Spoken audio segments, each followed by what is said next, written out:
Қайырлы күн, құрметті талапкер. Ақыл нұсқаның 8-ші бөліміне қош келдің. Бұл жерде біз математика пәнін талдайтын боламыз. Жалпы көп сөз бастайық.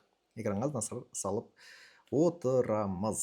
Let's go. Ендеше кеттік. Ал, бісміллә деп бастайық.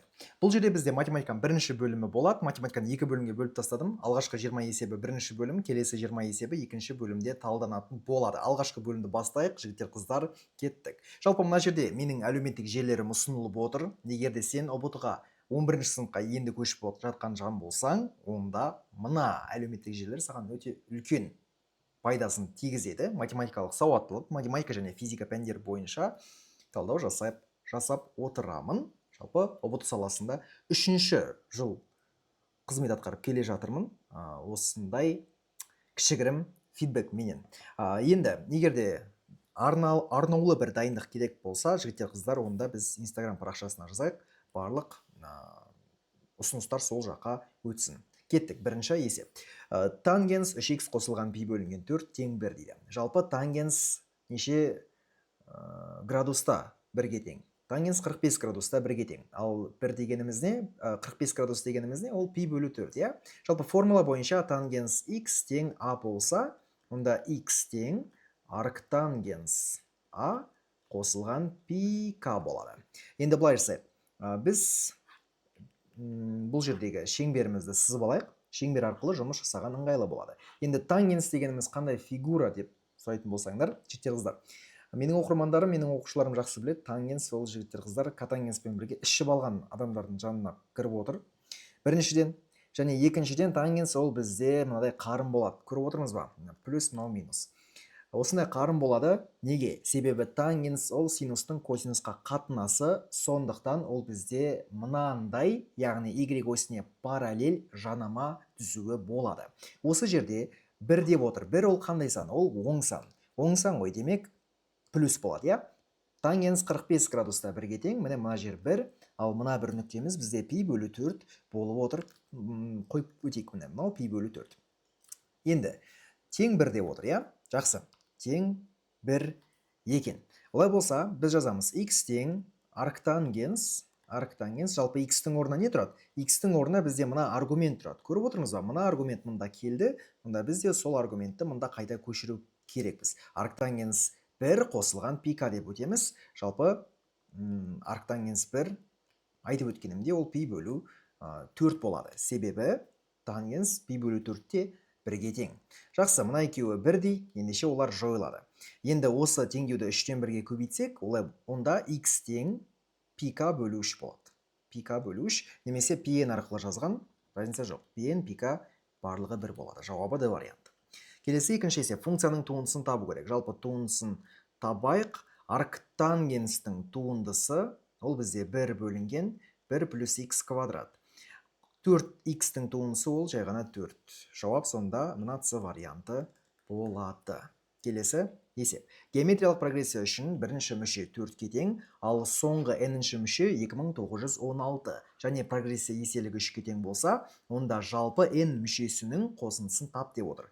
Жалпы SN-нің формуласы қалай на самом деле? Негізі ол біз көбіміз былай білеміз. B1 көбейту Q n дәрежелі минус 1 бөлімінде Q минус 1. Барлығымыз осылай білеміз. Жалпы негізінде бастапқыда ол олай болған жоқ қой. Бастапқыда қандай болды? Жақшаны ашайық. B1 көбейту Q-дің n дәрежесі азайту B1. Ал бөлімінде Q минус 1. Енді Bn, яғни n-ші мүшелі прогрессияның n-ші мүшесінің формуласы ол B1 Q-дің n минус 1. Дұрыс па? Енді Q-дің n дәрежесін қалай жазуға болады? Q-дің n дәрежесін Q-дің n минус 1 көбейту Q деп жазып алуға болады. Осылай жазып алайық. Сонда B1 көбейтілген Q-дің n-1 дәрежесі ол Bn, яғни n-ші мүшелі прогрессияның n-ші мүшесін береді жалпы. Осы форманы енді орнына қойып есептеп шығып өтейік.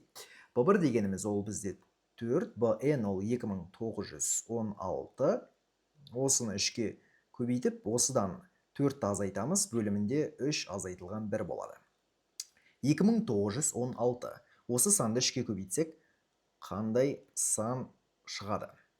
18 бір ойда, 3, 4, 27, 2 ойда, 2 жердегі 3 6, ойдағы мен 8. Осыдан 4 азайтсақ, 8744 болады. Бөлімінде 2. Енді 2-ке бөліп тастайық. 4-ке көбейтеміз, 8 болады. 7, 3-тен береміз, 6, 14.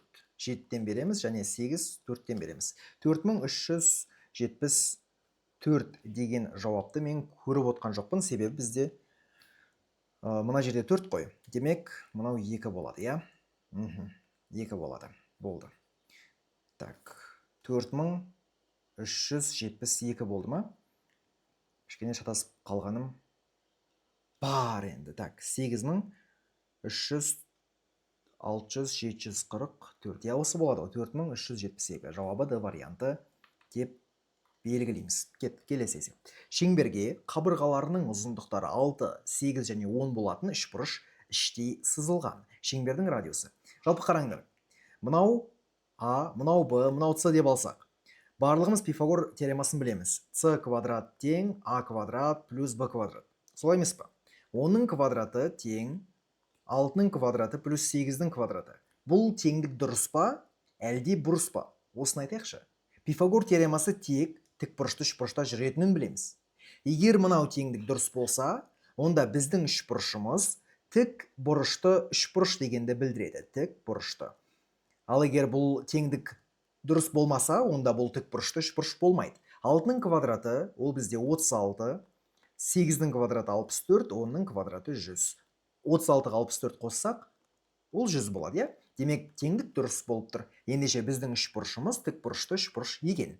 Олай болса, біз қасиетті қолдану керекпіз. Тік бұрышты үшбұрыштың сырттай шеңбер сызылса, мына жерде сондай болып тұр, иә? Шеңберге іштей үшбұрыш салған. Осындай егер шеңберге іштей тік бұрышты үшбұрыш салынса, онда бұл жердегі шеңбердің центрі ол гипотенузаның дәл ортасында орналасады. Бұл теорияны жаттап алған жөн. Яғни мынауында радиус, мынауда радиус болады. Көріп отқанымыздай, радиус гипотенузаның жартысы болып отыр. Онда 2-ке бөлеміз, бұл 5. Болды, жауабы С варианты болады. Кеттік, келесі есепке көшеміз. Конустың бүйір бетінің ауданы 48 пи. Жалпы конустың бүйір бетінің ауданның формуласы PRL. Ол 48 пиге тең болып отыр. Ал биіктігі 10 дейді. Биіктігі 10. Биіктігі, иә? Конустың табанына параллель жазықтық конусты қиып өткенде бүйір бетінің ауданы 36 пиге тең қиық конус пайда болды. Пайда болған қиық конустың биіктігін табу керек. Мынау үлкен аш болсын, бізге кішкентай ашты табу керек.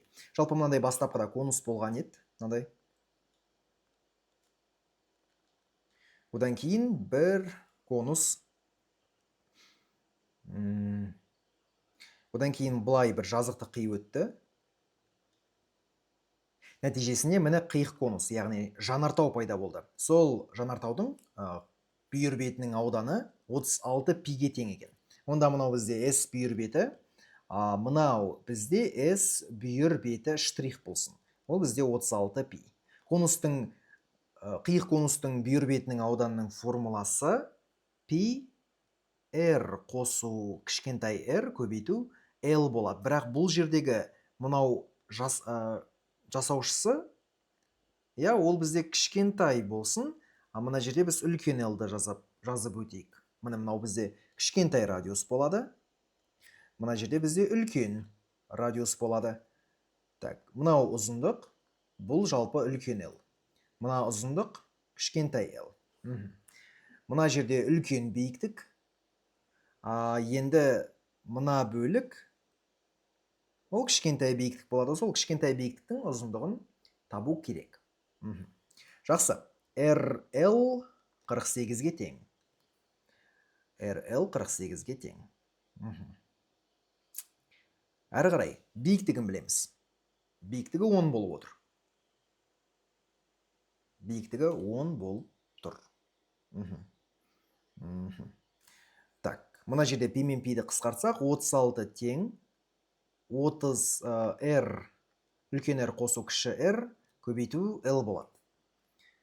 Жақшаны ашсақ, RL қосу кішкентай RL. Бірақ мынау кішкентай L ғой, мынау үлкен L, иә, олай айтуға болмайды, жоқ. Онда не деп айтамыз? Не деп айтамыз? Жалпы үлкен биіктік 10, үлкен мына бір бөлігі x болса, мына жоғарғы биіктік. Онда кіші биіктік бізде 10 азайту x болады. Дұрыс па? 10 азайту x. Демек, кішкентай h тең 10 азайту x деп жазсақ болады. Пайда болған қиық конустың биіктігін анықтау керек. Бүйір бетінің ауданы, табанының ауданы. Табанының ауданы бізде пи квадрат. Бірақ бәрібір радиусты білмейміз. 3/1 пи квадрат h. Ол көлемнің формуласы. Бәрібір радиусты білмейміз, иә? Ол бізге көмегін бермейтін секілді әзірше. Так, жалпы биіктік 10. Радиусты білмей отырмыз осы радиусты. Бірақ ол радиусты қалай жазуға болады? 48 бөлу L деп жазуға болады. Енді қарайықшы. Мынау не? Бұл тік бұрышты үшбұрыш. Мынау биіктігі 10. Мынау R дегеніміз 48 бөлу L. А мынау қарапайым L. Олай болса, осы Пифагор теоремасы арқылы біз жалпы жасаушыны таба аламыз, иә? Жалпы табайық. L квадрат тең үлкен R квадрат қосу H квадрат деп жазамыз. L бізде солай қалады. Ал R ол міне орналасқан. 48-дің квадраты бөлу L квадрат. 48-дің квадраты бұл 9604 пе? Қалай жазуға болады? 48-дің квадратын біз 50-дің квадраты, 50 азайту 2-нің квадраты деп жазаламыз. Я, мынау a минус b-ның квадраты ғой. 50-дің квадраты азайту 2 көбейту 50 көбейту 2. Қосу, я, 2-нің квадраты болады. Олай болса, 2500 азайту 100, 200 қосу 4. 2304 болады. 2304. Әрі қарай кеттік. Қосу h бізде ол 10. 10-ның квадраты ол 100. Енді бұл жерде біз L квадраттан құтылайық, сондықтан L квадратқа көбейтіп жібереміз. Мынаны өшірейік, бұл бізге керек емес. Әрі қарай. Олай болса, L-дің 4 дәрежесі, мынау бізде 100 L квадратты береді. Оны сол жаққа көшірсек, минус таңбасымен ауысады. Минус 100 L квадрат.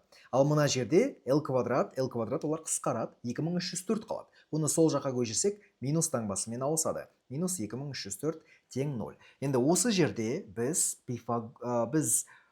жаңа айнымал енгізейік. L квадрат өрнегін бір t деп алайықшы. Бұл квадраттық функция. Квадраттық функциядан теріс сан шықпайды. Сондықтан t 0-ден үлкен немесе тең болуы шарт, міндетті. Олай болса, L-дің 4 дәрежесі ол не? Ол t-ның квадраты болады, я? T-ның квадраты минус 100t минус 2304 тең 0. Жалпы бұл жерде біз вет әдісімен кетуге болады. Жалпы бірақ коэффициенттерді оңай тауып алу керек. Мынаған қарама қарсы 100, ал енді сұрақ. Қандай екі санды қоссақ 100, көбейтсек минус 2304 болады. Жалпы бірден жауап беру қиын.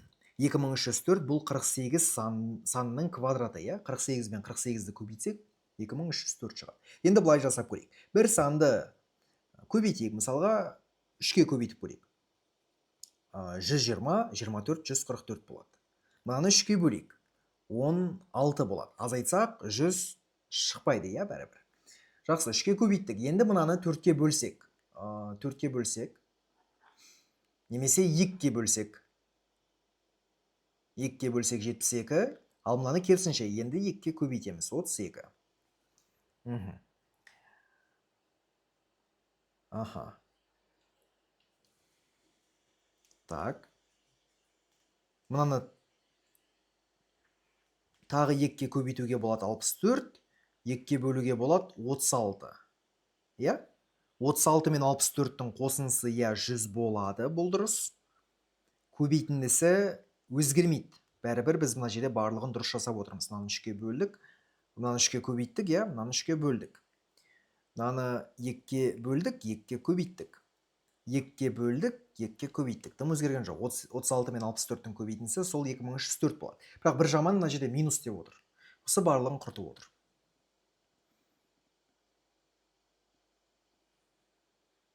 Бәлкім бұл жердегі бір түбір иррационал болар. Я, олай болса, біз дискриминант арқылы табайықшы. Дискриминант тең v квадрат, жалпы мында жазайықшы. v квадрат минус 4ac. Минус 4ac. Демек, минус 100-дің квадраты минус 4 көбейту, а ол квадраттың алдындағы коэффициент, ол 1. Оны жазу міндетті емес. Минус 2304 дейміз. Олай болса, дискриминант тең минус 100-дің квадраты ол 10.000 болады. 10.000 қосу 8.000, 1200, 9200, 9216 болады, иә, 16. 19216. Жалпы енді мен бұл жерде калькулятор ашайын. Калькулятор ашайын. 19216 деп жазып көрейік. 19216. Аха. Онда бұл санды жай көбейткіштерге жіктеу керекпіз.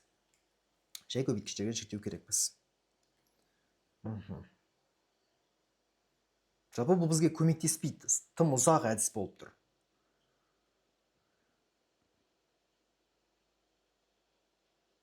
Басқа қандай әдіс болуы мүмкін? Жалпы ұқсастық коэффициентін қолдануға болады. Бүйір бетінің ауданын біз қиық конустың бүйір бетінің ауданына бөлеміз. Ал екіншіден, мынау үлкен конус, я, қарапайым конус, оның биіктігі h. Ал мынаның биіктігі бізде кішкентай h болады. Бірақ бұл жерде бізде квадратпен болады. Осылай жазып өтсекші болады ма? Конустың бүйір бетінің ауданы 48 пи, ал бүйір бетінің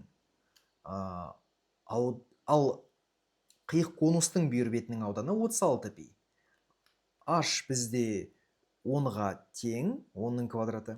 Ал кішкентай h бізде белгісіз. Пи мен пи қысқарады. Олай болса, h квадратты табу үшін мына екеуін көбейтіп, мына 48-ге бөлу керекпіз. Ендеше h квадрат тең 36 көбейту 10-ның квадраты бөлу 48. Квадраттан құтылу үшін біз екі жағын түбірге аламыз. Мына жерде түбір мен квадрат, олар қысқарады.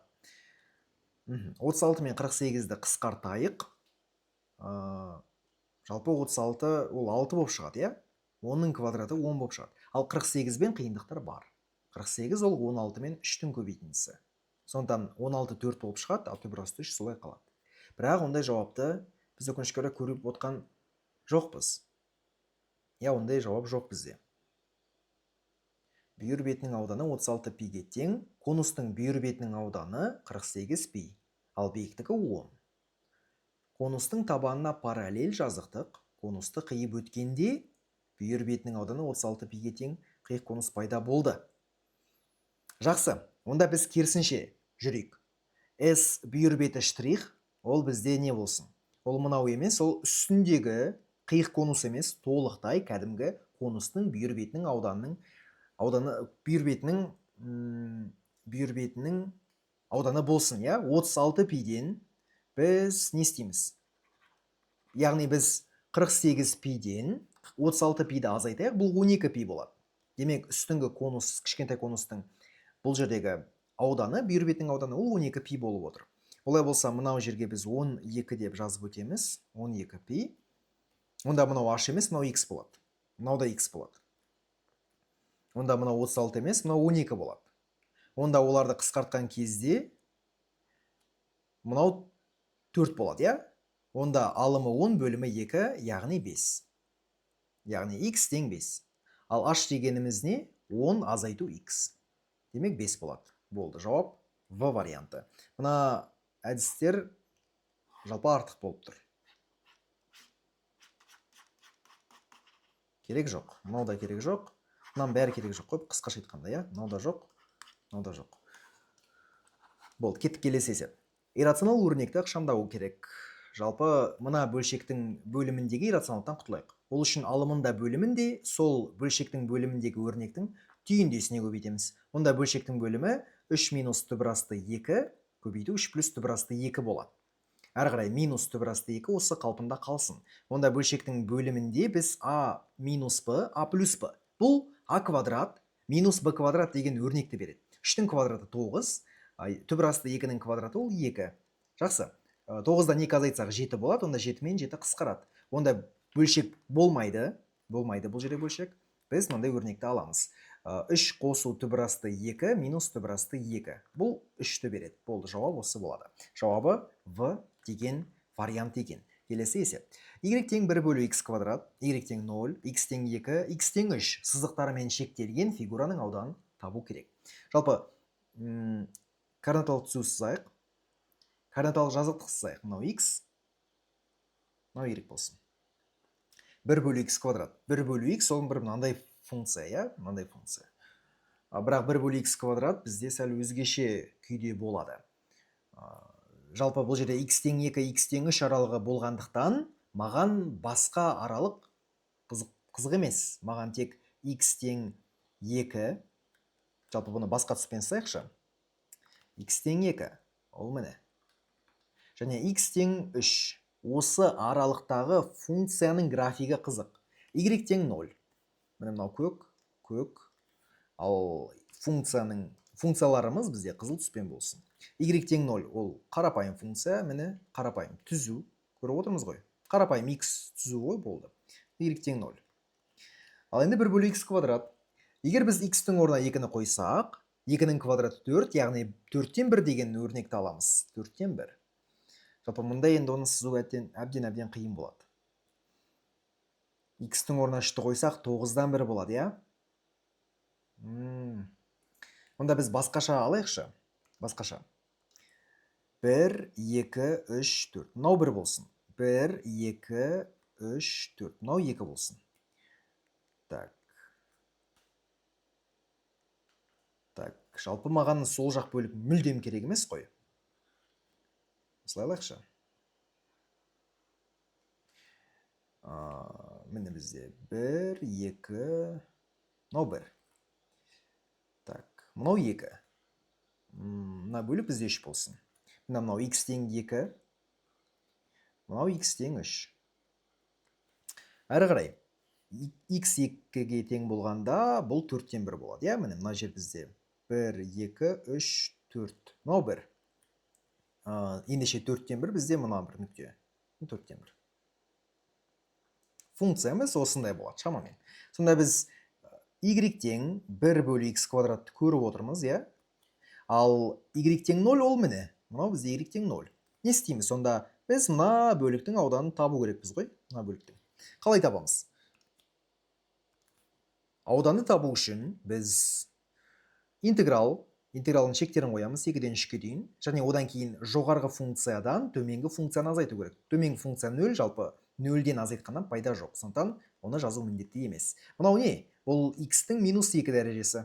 Жалпы x-тің n дәрежесінің интегралының формуласы қалай? Туындыға керісінше болады. Яғни туындыда бізде n алдына түссе, бұл жолы, яғни n-ге көбейтсек, бұл жолы жоқ. n-ге көбейтпейміз. n-ге бөлеміз. Бірақ бір момент. Бізде дәрежесі 1-ге келмейді ғой. Бұл жерде керісінше дәрежесі 1-ге артады. Демек, тура сол дәрежеге бөледі екенбіз. Онда минус 2 санына 1-ді қоссақ, минус 1 болады. Демек, минус 1-ге де бөлу керекпіз. Әрі қарай бізде анықталған интеграл болғандықтан шектері қойылуы керек. Минус 1. Жалпы минус 1-ге бөлгеннен дым өзгермейді, тек таңба ғана ауысады, минус болады. Болды. Әрі қарай x-тің минус 1 дәрежесі деп қоя алам, бөлшек қою міндетті емес. Ал бұл не? Бұл 1 бөлінген x болады. Енді осы жерде біз шектерін қою керекпіз. Шектерін қалай қоямыз? Алдымен жоғарғы шекті қоямыз, минусты мүлдем жақшаның сыртына шығарып қойықшы. Алдымен жоғарғы шекті азайту, одан кейін төменгі шекті қоямыз. Мынаған 2, мынаған 3-ті ортақ бөлімдерді беріп алайық. 2-ден 3 азайтсақ, минус 1 болады. Сондықтан минус 1, 3 пен 2-ні көбейтсек 6. Болды, жауабы 6-тан 1 болады. Бұл бізде А варианты болып отыр. Осыны белгілеп, келесі 8-ші есепке көшеміз. 4 санын қалай жазуға болады? 2 көбейту 2 деп жазуға болады. 3х косинус 3х кіші немесе тең түбір асты 3. Ал мына бөлік не? Бұл 2 синус альфа косинус альфа.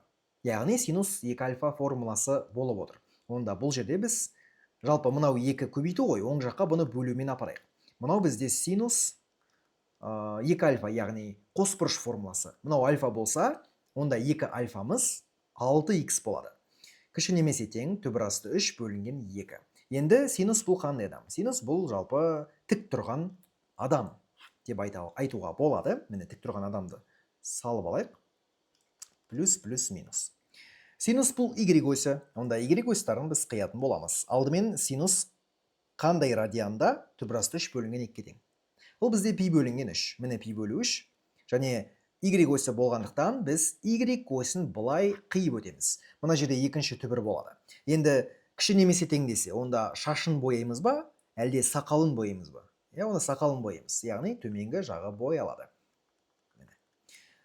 Енді бізде есеп жалпы қалай шығуы тиіс. Яғни біз жалпы сағат тіліне қарсы жүру керекпіз. Онда бірінші мына нүктеден бастап, ана нүктеге дейін барамыз. Әйтпесе бұлай жүрсек, біз сағат тілімен жүріп қаламыз. Тригонометрияда біз сағат тіліне қарсы жүру керекпіз. Сондықтан бұл жағдай дұрыс болмайды. Мынау бізде айтылды, пи бөлі 3. Әрі қарай, мынау бізде пи деген нүкте. Пи-ден пи бөлінген 3-ті азайтсақ, 2 пи бөлі 3 болады. 2 пи бөлі 3-тен бастап, пи бөлі 3-ке дейін жүрдік деп айтсақ, ойға қонымсыз болады, Өйткені үлкен бұрыштан кіші бұрышқа қарай жүріп отырмыз. О қалай? Өйткені ойға қонымсыз. Сондықтан біз қосалқы бұрышты алу керекпіз. Яғни мына жерде пи минус пи бөлі 3 дедік қой. Енді төмен қарай жүрсек, пи плюс пи бөлі 3 деп айтуға болады. Ол бізде 4 пи бөлі 3 болады. Енді тура осы бұрыш жоғарғы жақта мына жерде бар. Бірақ ол минус таңбасымен болады. Бұл бізде қосалқы бұрыш деп аталады. Яғни осы қосалқы бұрышты қолдануға болады. Неге? Жалпы қарайық. Мына нүктеден бастап бұлай қарай жүрдік, Көрдік қой. Енді мына нүктеден қарай артқа қарай жүрек. Жолдары бірдей ме? Бірдей. Не өзгеріп отыр? Бағыттары ғана өзгеріп отыр. Сондықтан таңбасы минус болды. Олай болса, минус 4 пи бөлінген 3 қосылған синустың периодтылығы 2 пи, 2 пи к. Кіші немесе тең 6х. Кіші немесе тең пи бөлі 3 қосылған 2 пи к деп жазып өтеміз. Енді ортасында тек қана х қалу керек, сондықтан 6-тан 1-ге көбейтеміз. Нәтижесінде мына 4 пен 6 қысқарады 2-ке, алымы 2 пи болады. Мына жерде бізде 2-ке бөлінді, ол 3-ті беріп отыр. 3 пен 3-ті көбейтсек 9 болады. Қосу 2 мен 6 қысқарады, бөлімінде 3 қалады. Болды. Ортасында х, оң жағында пи бөлінген 18 қосылған пи к бөлу 3 болады. Жалпы мынау қате, мынау бізде дұрыс болады. Жауабы А варианты деп белгілейміз де келесі есепке өтеміз. 9-шы есеп. Теңдеуді шешіп, түбірлерінің көбейтіндісін табу қажет. Мынау логарифмнің аргументі емес. Себебі ол жақшада тұрған жоқ. Ол минус 4 деген бөлек бір дәреже болып отыр. Мынау дәреже, мынау х дәрежесінде логарифм 2 негізді х азайту түр. Ал дәрежелер азайтылған кезде біз оларды бөлеміз, негізінде. Негізінде оларды бөлеміз. Жалпы былай істейік. 32 дегеніміз не? Бұл 2-нің 5 дәрежесі. 2-нің 5 дәрежесі. Сонда бұл жерде x 2-ке тең бола ма? 2-ке тең болмауы да мүмкін ғой, 2-ке тең болмауы мүмкін.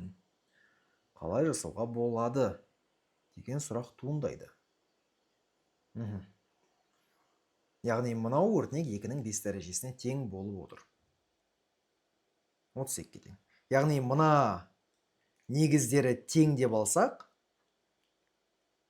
бірақ олайда сәл қате болып қалатын секілді. Біріншіден x 0-ден үлкен болу керек. Бұл логарифмнің анықталу облысы. X 0-ден үлкен.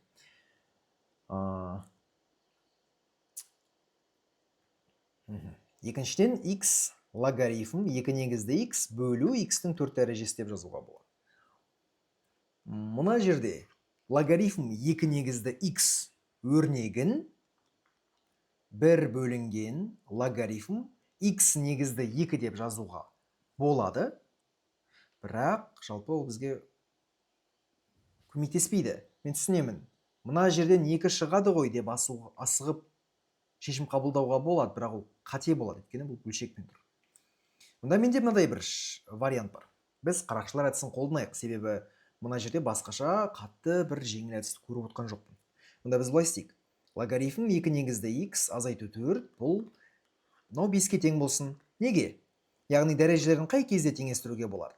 Дәрежелерін негіздері тең болғанда теңестіруге болады. Енді осыны жалпы тексеріп көрейік. Логарифм 2 негізді 2. Ол 1. 1-ден 4 азайтсақ, 5 болмайды. Онда бұлай жасауға болмайды екен. Бұл қате. Бұл қате.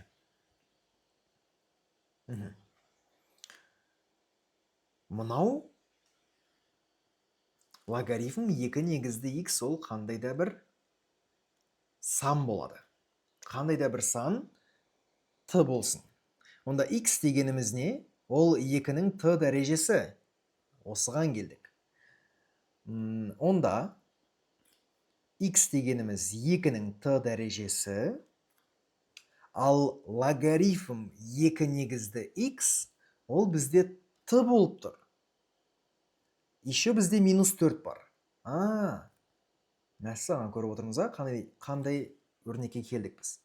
Онда бір дәреже жақшаның ішінде, екіншісі сыртында болса, оларды көбейтеміз. t квадрат минус 4t болады. Міне негіздері тең болды, енді дәрежелерін теңестіруге болады. t квадрат минус 4t тең 5. Или же минус 5 тең 0 деп жазуға тоже болады. Бұл жерде t 0-ден үлкен деген шарт болуы міндетті емес, себебі логарифмнен оң санда шығады. Логарифм оң сан болуы да мүмкін, теріс санда болуы мүмкін. Жақсы, вет теоремасы бойынша мынау 4 болады. Қандай екі санды қоссақ 4, көбейтсек минус 5. Ол 5 және минус 1 болады. Онда біріншіден t тең минус 1, ал екіншіден t тең 4 деп жазып алайық. Онда логарифм 2 негізді x минус 1-ге тең. Бұл жерде не аламыз? X тең 2-нің минус 1 дәрежесін аламыз. Ол 2-ден 1. Екіншіден, логарифм 2 негізді x тең 4. Онда x тең 2-нің 4 дәрежесі, ол бізде 16.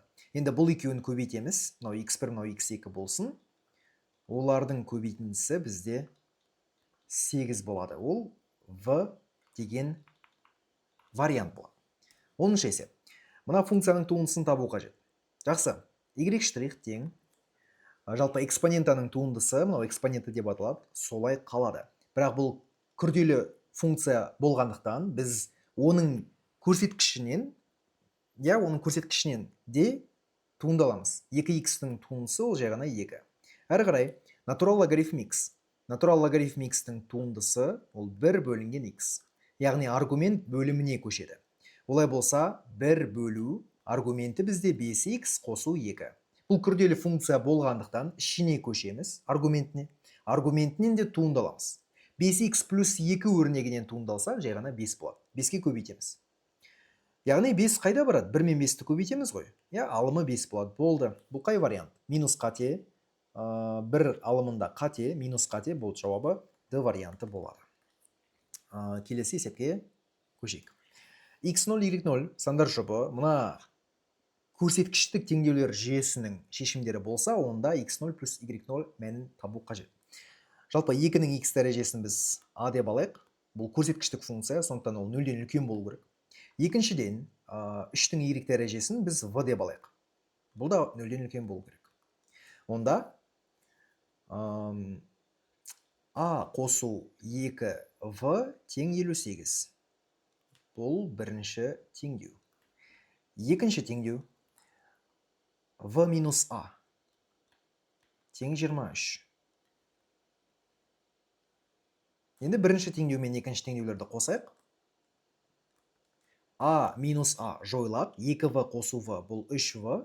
58-ге 23-ті қосса бұл 91 болады. Өтірік айтамын. 81 болады. Онда v тең 81 бөлу 3, яғни 27. 27 бұл 3-тің кубы. V дегеніміз 3-тің y дәрежесі, ол 3-тің кубына тең. Негіздері бірдей, онда дәрежелерін теңестіреміз. Y табылды. Олай болса, x-ті де табуға болады. Қалай табамыз? V тең 27, дұрыс па? V тең 27. Онда мына жерге көшейікші. 27 азайту a тең 23. Демек, сұрақ, 27 санынан қандай санды азайтсақ 23 болады. Бұл әрине 4. Болды. A табылды. Бұл 2-нің квадраты. Онда a дегеніміз бұл 2-нің x дәрежесі болған, негіздері бірдей, онда дәрежелерін теңестіреміз. Мынау x 0, мынау y 0. Қосамыз, бізде 5 болады. Жауабы С варианты.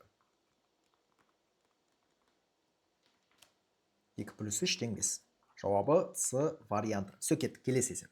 Өрнекті ықшамда деп отыр. Көбейту деп отыр. Көбейтіліп тұр, иә бұлар. 2-ні бөлшектің алымындағы 2 өрнегін жақшаның сыртына шығарайық. Онда мынаны 2-ке бөліп жүреміз. 2a-ны 2-ке бөлеміз a, 6-ны 2-ке бөлеміз 3. Бөлшектің бөлімі a квадрат минус 4-тің квадраты болады. Яғни a квадрат минус b квадрат қой. Ол бізде қалай жіктеледі? a минус b және a плюс b. Бөлшектің алымы a плюс 4, бөлімі a плюс 3 болды.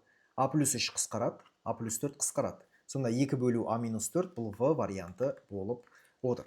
Келесі 13-ші есеп. Тура солай өрнекті ықшамдау керек, бірақ бұл жолы бізде минус таңбасы орналасқан. 2-ні 2y квадрат плюс 36 осылай қалсын, а бөлшектің бөлімінде 27 бұл не? Бұл 3-тің кубы. Сонда не болып тұр? a куб қосу b куб. a куб плюс b куб формуласын көп оқушылар білмейді. Бұл өте жаман. Жаттап алайық. a плюс v. Әрі қарай. a квадрат минус av плюс v квадрат болады. Ендеше y қосу 3, y квадрат минус 3y қосу 3-тің квадраты 9 болады. Азайту 2 бөлінген y плюс 3. Көріп отқанымыздай, бұл бөлшектің бөлімінде y плюс 3 бар, мынау көбейтке жетпей тұр. Онда бұл бөлшектің алымында бөлімінде осы өрнекке толықтырамыз. Онда 2y квадрат қосу 36 минус, көріп отырмыз ба? Минус 2y квадрат минус, яғни плюс болады. 2 мен 3-ті көбейтеміз 6y. Минус, плюс, бұл минусты береді. 2-ні 9-ға көбейтеміз 18. Бөлімі y плюс 3, y квадрат минус 3y қосылған 9. Алымында 2y квадрат минус 2y квадрат жойылады. 36 қос 6y, міне 6y. 36 минус 18 бұл 18. 6-ны жақшаның сыртына жіберейік. Онда 6y-ті 6-ға бөлеміз, жай ғана y болады. 18-ді 6-ға бөлеміз, ол 3 болады. Y квадрат минус 3y қосылған 9. Мұна екеуі қысқарады, сонда 6 бөлу жауабы жоқ. Д варианты болады. Келесі есеп. Радиусы 6 сантиметрге тең, шеңберге ұзындығы 6 сантиметрге тең АБ хордасы жүргізілген. АБ тең 6. АБ хордасы бөлетін екі сегменттің кішісінің ауданын табу керек. Жақсы. Міне шеңбер. Қандай да бір хорда, АБ хордасы.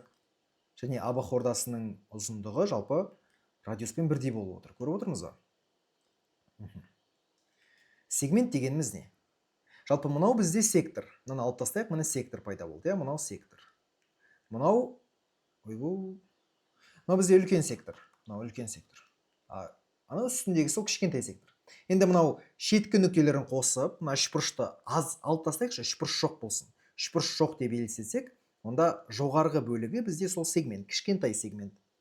Кішкентай сегмент, сол кішкентай сегменттің ауданын табу керек. Ол үшін не істейміз? Ол үшін біз сектор ауданынан, жалпы ол үшін біз сектор ауданынан S-ті табу үшін сектордың ауданынан үшбұрыштың ауданын азайтамыз. Болды. Радиус белгілі. Радиус белгілі. Сектордың ауданының формуласы қалай? Ол бізде альфа пи квадрат бөлу 360. Және өте маңызды факт. Егер бұл жерде мына АБ ұзындығы. Қарақшы, АБ ол 6. R 6. R 6. Мынау тең қабырғалы үшбұрыш қой. Тең қабырғалы үшбұрыштың барлық бұрыштары тең, және ол 60 болады. 60 градус ол бізде пи бөлу 3. Онда мына бір бұрышты пи бөлу 3 деп аламыз. Бұл бізде альфа болып тұр, центрлік бұрыш. Сектордың ауданының формуласы альфа пи р квадрат бөлу 360 деп жазамыз. Ал бізде бұл альфа градус болса, я, онда 60 деп қоя берейікші. 60. Одан кейін үшбұрыштың ауданын қалай табуға болады? 2-ден 1 r квадрат синус альфа деп табуға болады. Енді осы жерде альфаны жақшаның сыртынан шығарып жүрмеңдер. Бұл өте үлкен қателік болады өмірлеріндегі. Жалпы бұл жерде біз 2-ден 1 немесе жай ғана r квадратты жақшаның сыртынан шығара аламыз, иә? Жалпы дымды шығармай қойшы, осылай қалсын. Альфа дегеніміз 60. Пи r квадрат. 6-ның квадраты бұл 36. Бөлімінде 360. 2-ден 1 r квадрат бұл 36. Синус 60 градуста түбірасты 3 бөлу 2. 60 пен 360-ты қысқартамыз. 360-ты 60-ға бөлеміз 6. 36-ны 6-ға бөлеміз 6, жағында пи бар. 36-ны 4-ке бөлеміз 9, түбірасты 3. Бұл В деген вариант болады. Келесі есеп. Мына теңдеудің түбірлерінің көбейтіндісін табу керек. X квадрат бұл т болсын. Жаңа айнымалы енгізейік. Т 0-ден үлкен немесе тең болуы шарт. Онда 4t квадрат қосу 3t азайту 1 тең 0. Қарапайым квадраттық теңдеу. Дискриминация ыңғайлы болса, сонымен шығарыңдар. Маған ол ыңғайсыз, ұзақ. Мен вет әдісімен шығарам. Бірақ бұл жерде т квадраттың алдында коэффициент бар ғой, қалай вет әдісін қолданамыз деген сұрақ туындаса, пожалуйста, біз 4-ті минус 1-ге қарызға көбейтейік. Олай болса, т квадрат қосу 3t минус 4 болады. Өте маңызды нәрсе. Қарызға көбейттік, сондықтан соңында қарызды сұраймыз, яғни бөлеміз. 3-ке қарама қарсы минус 3. Енді сұрақ. Қандай екі санды қоссақ, минус 3 көбейтсек, минус 4 болады. Бұл минус 4 және 1 деген сандар. Қарызды қайтарамыз, 4-ке бөлеміз. Сонда мынау минус 1 болады. Минус 1 ол 0-ден кіші, сондықтан болмайды. Ал 1 санын 4-ке бөлсек, бұл 0-ден үлкен немесе тең болады. Демек, бұл түбір бола алады.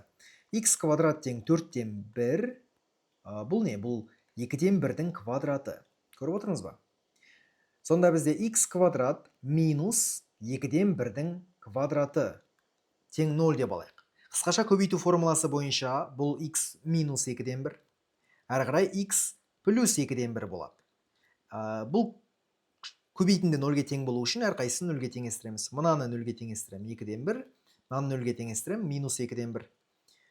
Екеуін көбейту керек. Мынау x1, мынау x2 болсын. Түбірлерінің көбейтіндісі минус 4-тен 1.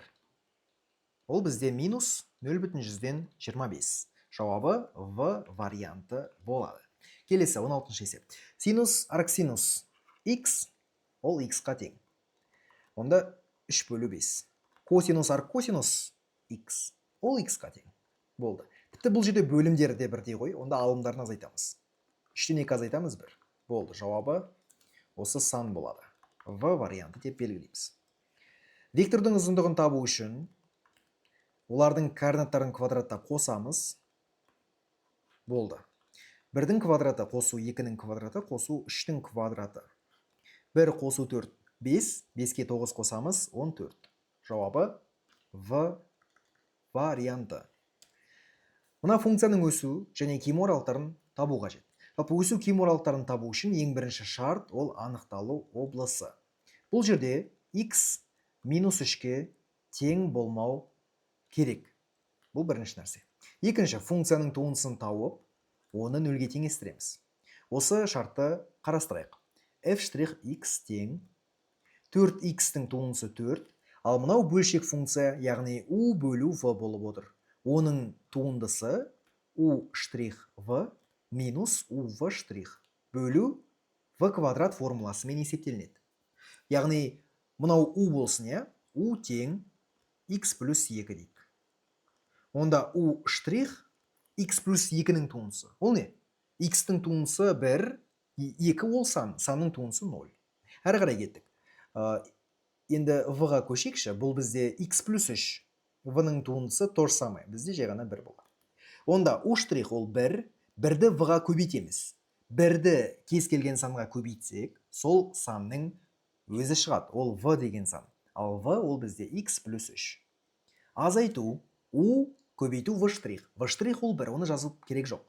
u-ды жазамыз. u бізде x плюс 2. Міндетті түрде жақшамен жазу керек. Себебі мына жерде минус тұр. Бөлімінде v квадрат, x плюс 3-дің квадраты. Дальше кеттік. Мынаған біз x плюс 3-дің квадратын толықтырамыз. Олай болса, 4x плюс 3-дің квадраты әрі қарай минус деп айтамыз, я? Одан кейін бізде не кетеді? Одан кейін мына бір бөлік кетеді. Бұл бөлікте не қалады? Қарайықшы, жақшаны ашсақ, минус x минус 2 болады, я? X минус x жойылады. 3-тен 2-ні азайтсақ, ол 1. Неге 1-дің алдында минус тұр? Себебі бөлшектің алдында минус бар. Осылай жазайық. Бөлшектің бөлімі ортақ бөлімді бердік. X плюс 3-дің квадраты болады. Енді былай жазайық. 4 дегеніміз не? Ол 2-ның квадраты. Жалпы квадрат ортақ қой. Квадраты жақшаның сыртына жіберейік. 1-дің квадраты ол бәрібір 1-ге тең. Мен формулаға келдім. А квадрат минус b квадрат деген формулаға келіп отыр. Жақсы, жалғастырайық. Тең. Онда бөлшектің алымы 2 көбейту x плюс 3 минус 1. Міне a минус b. Екіншісінде бізде a плюс b болады. 2 көбейту x плюс 3 плюс 1 болады. Жалпы 2x қосу 6 минус 1. Ол бізде 2x плюс 5 болады. Екіншісінде 2x плюс 6 плюс 1. Ол бізде 2x плюс 7 болады. Болды. Бөлшектің бөлімі x плюс 3-дің квадраты. Тең 0. Тең 0-ды ұмытпадық па? Ең соңында туынды тапқан соң. 0-ге теңестіреміз дедік, е? Енді бұл жерден түбірлерді табайық. 2x плюс 5 тең 0. Яғни x тең минус 5 бөлінген 2. Екіншіден, 2x плюс 7 тең 0, x тең минус 7 бөлінген 2. Бұл бізде минус 2 жарым деген сан, а мынау бізде минус 3 жарым деген сан. А бөлшектің бөлімі x плюс 3-дің квадраты 0-ге тең емес. Көріп отқанымыздай, мына жердегі квадрат, яғни жұп дәрежені көріп отырмыз ба? Жұп дәрежені көрсек, онда бұның түбірі өте маңызды. Ол 2 рет қайталанады. Сондықтан жұп дәрежелі түбір болса, оны біз қоршап қойық. Ол элитный түбір болады бізде. Элитный түбір. Енді үшінші пункт. Осы жерде кеме өсу аралығын табу үшін біз жай ғана координаталық түзу жасаймыз. Координаталық түзу жасайық. X координаталық түзуі минус 3 жарым, минус 3, минус 2 жарым. Минус 3 нүктесі боялмайды. Боялмайды. Өйткені бөлімі 0-ге тең болмау керек. Бірақ бұл жұп, яғни жұп рет, 2 рет қайталанып отыр. Онда бұл жерге біз қарақшылар туын қоямыз. Әрі қарай, минус 2 жарым, минус 3 жарым, олар алымында ғой, оларға 0-ге тең болады. Сондықтан оларды біз бояп қоямыз. Енді бұл жерде бір 0 деген санды алайықшы. 0 деген санды алып, мына бастапқы функцияның орнына қойып, тексеріп көрейік. Оң таңба шыға ма, теріс таңба шыға ма? 4 көбейту 0. Ол бізде 0. 0 қосу 2. 2, 0 қосу 3, ол 3. Мынау жоқ. 0. Минус 3-тен 2. Теріс таңба. Ендеше мұнда минус қоямыз. Мұнда керісінше плюс болады. Қарақшылар туы не істейді? Ол бір аралыққа таңбаны көшіреді, қайтадан өзгереді. Енді мұна жерде функция кемейді, өседі, қайта өседі, кемейді. Демек, минус шексіздіктен минус 3,5-ке дейін кемейді мынау қате, мынау қате.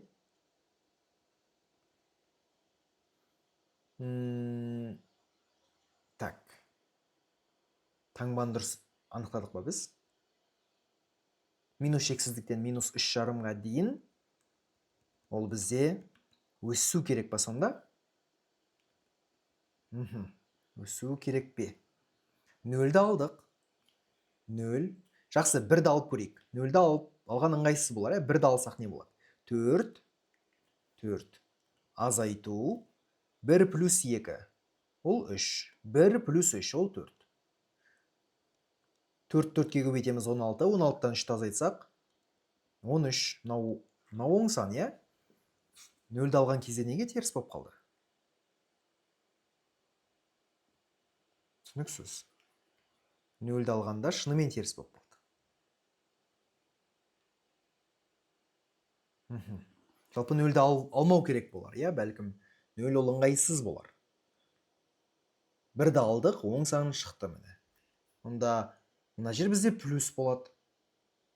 Жер керісінше минус, демек мына жер минус, мына жер плюс болады. Онда мына жерде функция өседі, кемейді, өседі. Демек 0-мен кішкене абай болайық. 0-дің орнына бір мүмкіндігінше басқа санды алған жөн секілді. Жақсы, минус шексіздіктен минус 3,5-ға дейін, одан кейін минус 2,5-нан плюс шексіздікке дейін ол өседі. Минус 3,5-нан минус 3-ке дейін, минус 3-тен минус 2,5-ға дейін ол кемейді. Болды. Жауабы бұл жерде В варианты болады. Келесі есеп. Теңдеулер жүйесінің шешімі x0, y0 болса, онда олардың қосындысын табу қажет. Жалпы 1-ден мына теңдеуді 2-ге көбейтіп алайық. Онда бірінші теңдеу өзгермейді. Екінші теңдеу 2 есе артады. 2 есе артады. Тең минус 18. Енді бұларды азайтамыз бір-бірінен. 3y минус 4y. Яғни плюс 4y. Онда 7y болады. 10 минус 18. 10 плюс 18. Ол 28 болады. Y тең 4. Бұл y0. Енді мұна жерге қойайық. Мұнда x0 тең минус 9 қосу 2y болады. 2 көбейту 4. Ол 8. Демек x0 бұл минус 1. x0 қосу y0 тең минус 1 қосу 4. Ол 3 болады. Болды, жауабы Д варианты. 20-шы есеп. Логарифмдік теңдеулердің түбірлерінің саны деп отыр. Жалпы анықталу облысы бойынша x минус 6 0-ден үлкен болуы шарт. Әрі қарай x плюс 5 0-ден үлкен болуы керек. Негізі бұл квадраттық функция ғой, 0-ден үлкен немесе тең деп айтып отырамыз. Бірақ бұл анықталу облысы, бұл аргументі бойынша ол 0-ден үлкен болу керек. Бұл маңызды. Не жаққа жазуға болады 0-ден үлкен немесе тең деп? Екінші бет. Не үшін? Керек емес қой ол. Артық болып тұр. Осы шарттарды біз ескереміз. Мына жерден біз x үлкен 6-дан деп аламыз, x үлкен минус 5-тен деп аламыз. Бұлардың ортақ аймағы не? X үлкен 6-дан болады, Осы ортақ анықталу облысы болады жалпы. Енді мынау бізде ондық логарифм LG, мынау ондық логарифм LG. Ал негіздері бірдей логарифмдік функцияларды азайтқан кезде олардың аргументтерін бөлеміз. Жалпы бір логарифммен алмастырамыз. Оң жағында LG 7. Енді теңдеудің екі жақ бөлігінде логарифмдердің негіздері тең болса, онда аргументтерін теңестіру қажет. X азайту 6 бөлу түбір астында x плюс 5 тең 7. 7-ні сол жаққа минус таңбасымен көшіріп алайық. Немесе тең 7 деп қалдырайық. Мынау бөлшектің бөліміндегі өрнек бұл оң жаққа көбейтумен барады. Көбейтумен оны неге апаруға болады? Неге оны оң жаққа көбейтумен апаруға болады? Себебі біз анықталу облысын ескердік, Ескердік, сондықтан оң жаққа көбейту амалмен апаруға болады. Онда x азайту 6 тең 7 көбейту түбір астында x қосылған 5. Енді екі жағын квадраттайық. Онда сол жағында x квадрат минус 12x қосу 36. Оң жағында 49 x плюс 5. Көріп отырмыз ба, мен қалай жаздым? Мына жердегі жақшаны қоймай қалсақ, өте үлкен қателік болады. X квадрат минус 12x қосылған 36 тең 49x қосылған 245. Немесе минус 49 минус 245 деп алсақ та болады. Минус 12 минус 49 жалпы 12 теңге қарыз бар. Тағы 49 теңге қарыз алсақ, жалпы 61 теңге қарыз боламыз. 36 теңге азайту 245 теңге. Қанша болады? Минус 209 дейді ма? Минус 209 тең 0. 209 бұл қандай сандардың көбейтіндісі жалпы? Қандай сандардың көбейтіндісі? 209 дегеніміз.